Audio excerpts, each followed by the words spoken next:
Бұл оқиға танысымның әкесі жайында. Бұрындары өте жиі ішкен кісі жайлы. Тым жас кезінде. Әлгі танысымның айтуынша, оны сау күйінде көру мүмкін емес болған екен. Үнемі жанында шөлмек, жұмысы бар, үйленіп үйлі де болған. Бірақ әр кеш сайын күнтізбе тәрізді, міндетті түрде ішімдіктен тартып жіберу рәсімі. Бір қызығы, қазір бұл жанның ішпегеніне 30 жыл болыпты. Бастан өткен бір жағдайдан кейін.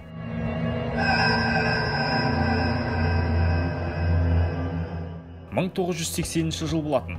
Есімін ойша Айдар деп атайық. Ішімдікке сылқия тойып ап, өзге қаладан үйіне көлігімен жолда келе жатқан. Түн ортасы. Кенеттен жол шетінде айдай сұлу сарғыш шашты келген қызды байқайды. Айдар көкеміздің қуанышында шек болмаған екен сол сәтте. Жас қойы, қуаты бойда тасып, қаны ойнап тұр. Әрине, тоқтамай не көрініпті.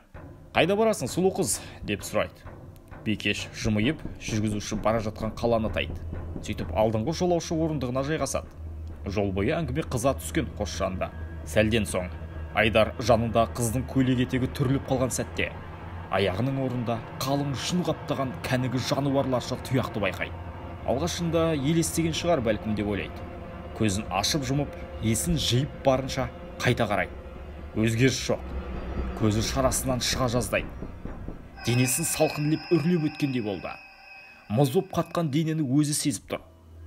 Жүрек қағысы үдей түсті. Іштей ойлап қояды. Бұл қалай болғаны? Не нәрсе? Әлде кім бұл өзі?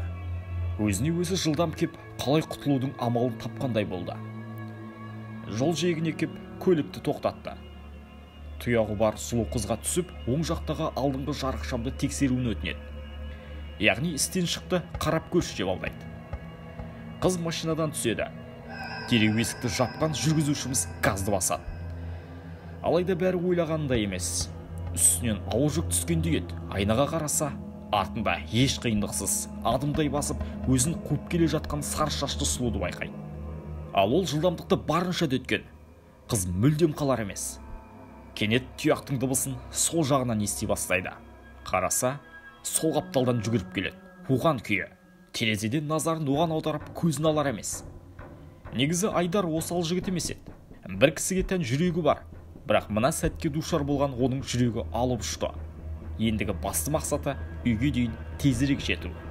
Ақыры ауласына келді. Бірақ шығуға жүрек дауаламайды. Мына бір мақұлық көлігін айналшықтап ажырар емес.